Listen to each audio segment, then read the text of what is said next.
Assalamualaikum warahmatullahi wabarakatuh. Salam planter petani sawit Indonesia.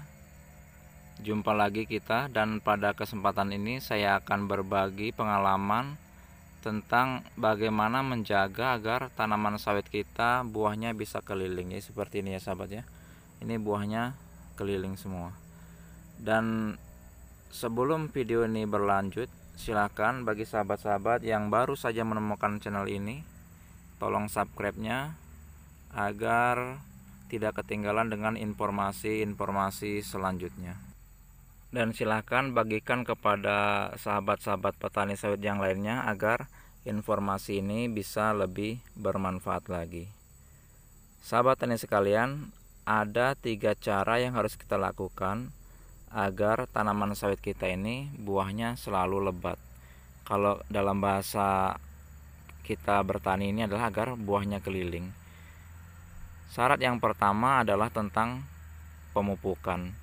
Jadi, yang dimaksud di sini adalah kita harus rutin dalam melakukan pemupukan kelapa sawit kita. Dan kita juga harus benar-benar memahami tentang karakter sawit kita, kemudian dengan dosis pupuk yang akan kita berikan. Jadi maksudnya, kalau sawit kita ini masih kecil, tentu pupuknya pun lebih sedikit dibanding dengan sawit yang sudah mulai produksi.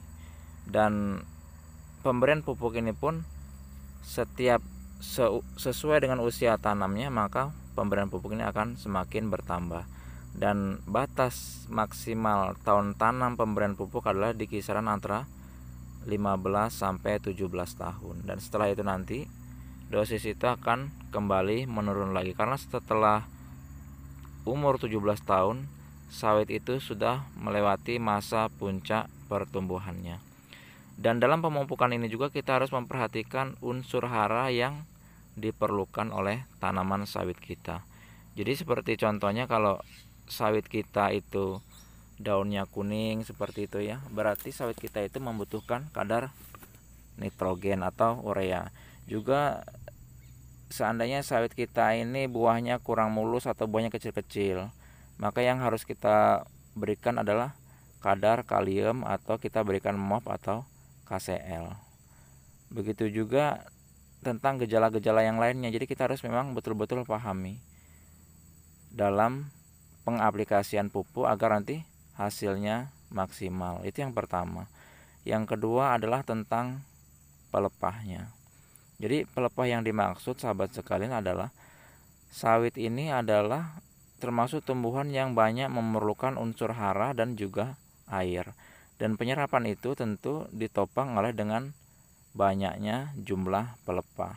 Jadi sahabat sekalian, percuma kita melakukan pemupukan yang rutin, yang terus-menerus kalau pelepahnya tidak kita perhatikan. Jadi pelepah sawit ini jangan sampai terlampau sedikit ya sahabat sekalian ya. Jadi minimal kalau sawit yang seperti ini yang di bawah 4 tahun ini jumlah pelepahnya adalah 56 buah gitu ya. Agar nantinya memiliki kekuatan dalam melakukan penyerapan unsur hara, juga dalam melakukan penyerapan air gitu ya. Dan pelepah ini juga tidak boleh terlalu banyak pelepah yang sudah tidak berguna. Jadi pelepah-pelepah yang sudah mulai kering, daun-daunnya sudah mulai kering, itu harus kita upayakan untuk dibuang. Dan kita juga harus memperhatikan untuk sawit-sawit yang masih umurnya di bawah 4 tahun itu diupayakan untuk melakukan songgo 3 ya. Jadi songgo 3 itu, yang dimaksud songgo 3 itu adalah 3 buah pelepah di bawah buah itu ya. Dan kalau nanti sudah sekitar 7 tahunan itu kita sudah bisa melakukan songgo 2. Dan kalau udah 7 tahun ke atas, kalau memang sulit melakukan pemanenan, baru kita melakukan songgo 1. Mungkin ada di antara kita yang berkomentar itu kalau songgo 3 itu susah kita melakukan pemanenan karena pelepah ini tidak membuka. Sebenarnya sahabat tani sekalian, membuka atau tidaknya pelepah itu ada beberapa sebab. Salah satunya adalah tentang jarak tanam. Jadi kalau kita menanam dengan jarak yang rapat, pelepah itu akan cenderung nanti ke atas gitu ya, dan buahnya menjepit. Juga itu tergantung dari proses pemupukan. Kalau kita memberikan kadar nitrogen yang bagus, ureanya, jadi ini pelepah ini akan lentur dan akan membuka sehingga buah ini tidak menjepit dan buah bisa semakin besar. Itu sahabat sekalian ya. Itu syarat yang kedua. Dan yang ketiga adalah kita harus menghilangkan faktor pembatasnya dari tanaman sawit kita. Yang disebut faktor pembatas ini adalah faktor yang menghambat dari pertumbuhan sawit kita. Itu misalnya genangan air ya.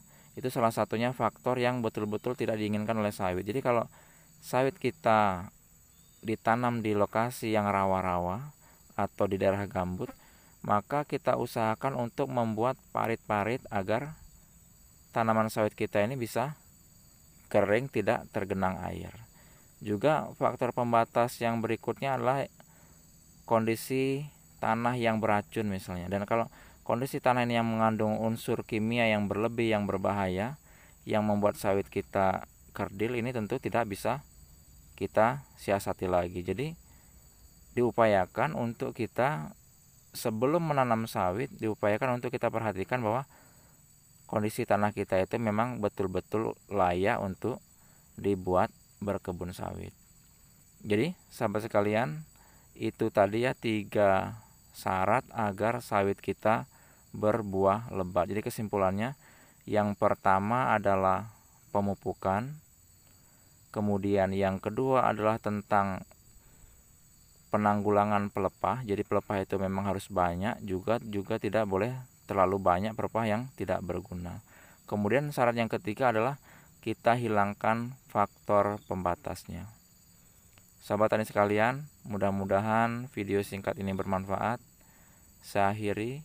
Assalamualaikum warahmatullahi wabarakatuh.